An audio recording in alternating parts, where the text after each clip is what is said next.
Hi there, Karen Flaherty here from Living by Human Design. Hope you're doing well today. In today's Human Design Weather, we're going to be talking about the Gate 41, which is all about creativity and fantasy, and it's actually the beginning of the new Human Design year. So Happy New Year.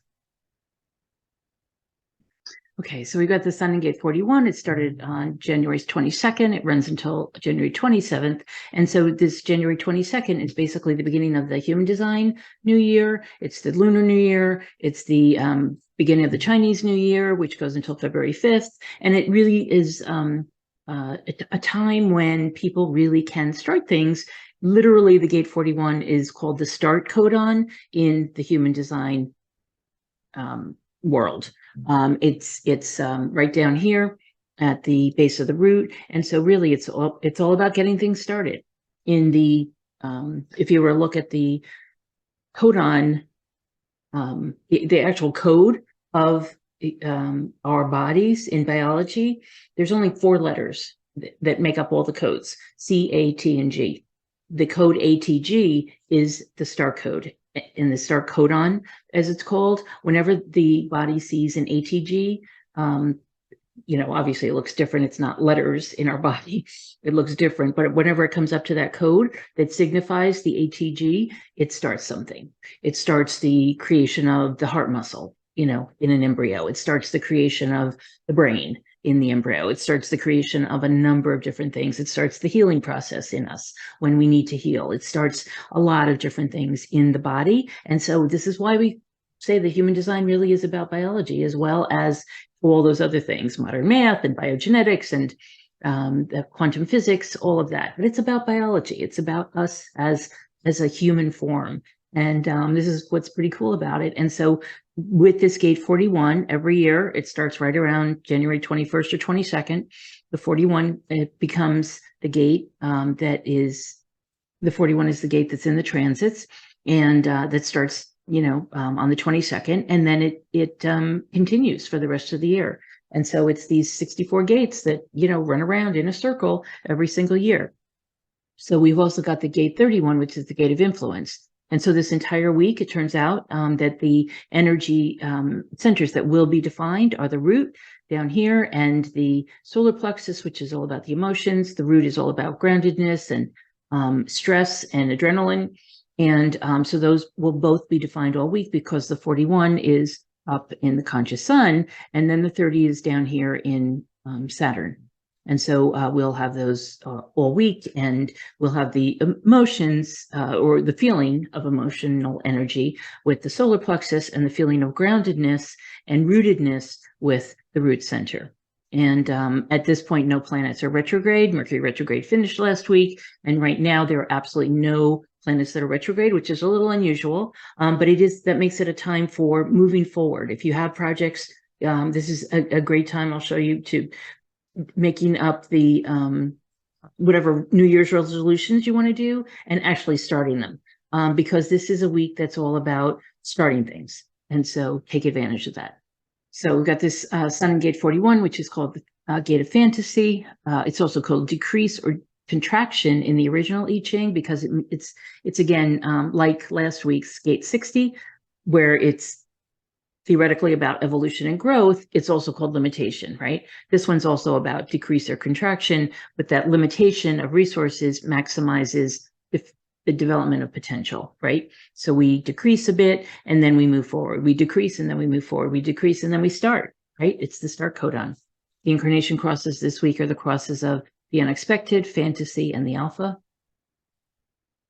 And then in the Gate 31, we've got the Gate of Influence, which comes off the throat, and it's about influential speaking, right? So anybody who has this 31 in their chart is going to be an influential speaker. They may be a generator or a projector or a reflector and not even have a defined throat, or even or if it is defined, it's not connected to a motor, so it won't be motorized. It'll be influential. So it's about influence or leading in the original I Ching. It's the law of friction, whether active or passive, that engenders transference and thus influence. So basically it's you create a little bit of friction, right? And with the influence, and then start the conversation to move forward. And in the Gene Keys, arrogance is the shadow, leadership is the gift, and humility is the CD. So with the gene key 41, we've got the shadow in fantasy, the gift is anticipation, and the CD is emanation. And so with this 41st gene key, as Richard said, it's really a good time to start the New Year's resolutions, because he said the real reason why people, don't follow their New Year's resolutions is because the true New Year starts on January 22nd when the sun moves into the 41st gene key, which is the start codon in all our genetics. And so this is a good time to get started. He says doing it over the next 6 days when the sun is passing through the 41 is super powerful.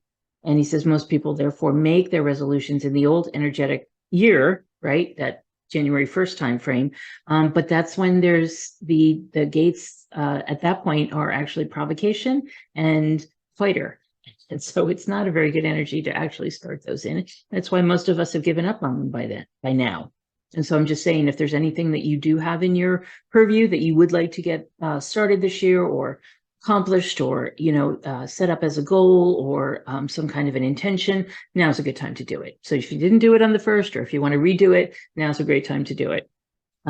Anyway, so it's trying to be, as he says, trying to begin something new, but the entire weight of the universe is against you when you start on January 1st. So better to start now.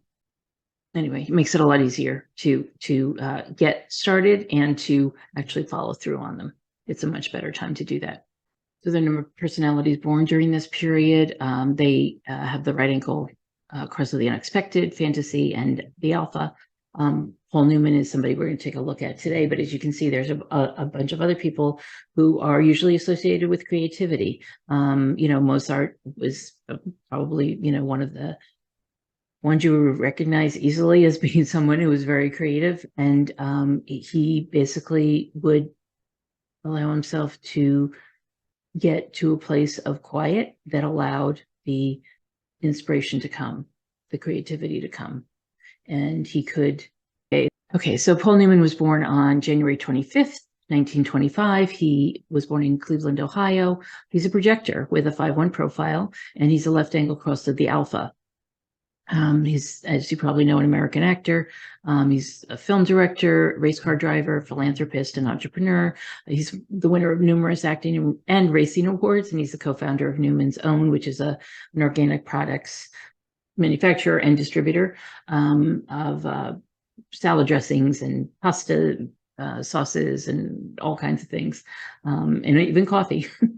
He is someone who, even as a projector, did a lot. And the reason he did a lot, in part, was because he had 3 motors defined, which is unusual for a projector. But he had the will center, the solar plexus, and the root all defined. And in fact, he had the will center also. And this is a nice channel to have. We call this the channel of the sales. It's the channel of surrender. But that's from the client's point of view. Typically, I call it the channel of the salesperson, because he had this will center. He wasn't a salesperson, obviously, but he was a businessman, and he was a race car driver, and he did, have to sell himself in his roles in movies and to various directors. And he did it in a way that was rather elegant for that time. He was somebody who he did have 2 wives. He left his first wife for his second wife, Joanne Woodward, but then they were married for over 50 years. By the time of his death, still well respected. His movies generated lots and lots of money for the people he worked with. He was won a number of the racing events that he was in, and he and then became a philanthropist. Basically, he gave away a lot of not only money, but also land, and was quite an activist toward the end of his life, especially for the environment and for the causes that were important to him. So he did have completely open head and ajna up here.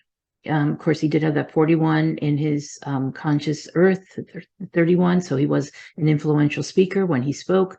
That gave him the entire, because it was connected to the 7, gave him the entire channel of the alpha. So that was one channel he had, connecting the throat and the G center. Then the will center was connected to the spleen, and this is where we call it the channel of the salesman, because basically he was able to find people who were appropriate, whether they were employees or directors to work with or other actors to work with or people like that. And then he was able to basically sell them, talk to them, educate them, and let them know what was going on in a way that was filled with integrity, right? This 26 is all about integrity, and he had integrity. And so because of that, Will Center being very empowering to other people, they liked working with him, and the spleen being very nurturing and, basically somebody who likes to hug other people. It makes together, it makes them very powerful and very easy to work with on an ongoing basis. He also, from the spleen down to the root, he had the channel of the struggle, which is combination of the gate of struggle, the 28, combined with the 38, though, which is the gate of the fighter. And so while he had the struggles up until, let's say, age 40, after that, he was quite the leading man and had quite a few juicy roles after that. Everything from, Butch Cassidy and the Sundance Kid, The Sting, Cool Hand Luke, and quite a few roles came to him after 40 years old. And so he was able to, while the first years, even though he was working with Lee Strasberg and had been to both Kenyon College and the Yale School of Drama, things weren't coming quite so easily. After 40, they came a lot more easily. And then he knew what was worth fighting for, basically, with the 38. The gate 58 is nice to have because that's all about the joy of life. And so basically with his work, he was helping, and his philanthropy and his driving, he was able to bring everybody around him closer to the joy of life, as well as himself. With the emotional solar plexus, he did have the 3955, which is quite an emotional, and he had it both conscious and unconscious, which is kind of unusual. The 3955 is a very individual energy, and so it has its own wave, and it has its own way of acting, right? So it's usually high highs and low lows, and usually, I'll say a lot of actors are emotional. His is a very individual, high highs and low lows kind of energy. And so it seems, at least from what I can tell, he did a good job of working with that so that he wasn't, belligerent or arrogant or, basically hard to deal with on movie sets. But on the other hand, he was a projector. So he gave himself a little bit of time between projects so that he could take a little break, right? Have a little rest. He also had the 49, which is all about principles. The gate 49 coming off the emotional solar plexus, the gate 6, which is part of the defense circuit. It's all about protection and taking care of your family and tribe and friends and family. And the 22 is all about charm and grace, which he had, I would say he at least had it twice. I wouldn't be surprised if he had it more than that, but yeah, I see it twice. And he was somebody who was very graceful, and probably graceful under pressure as well. So the 13 is the gate of the listener, which is nice to have. And he had the gate 1, which is making a creative contribution to the world. So with the 13, he was able to listen to people and they trusted him. He was somebody who, you looked into those blue eyes and that face and you just trusted him, right? I'm sure he had loads of people coming up to him and talking to him and telling them their life story.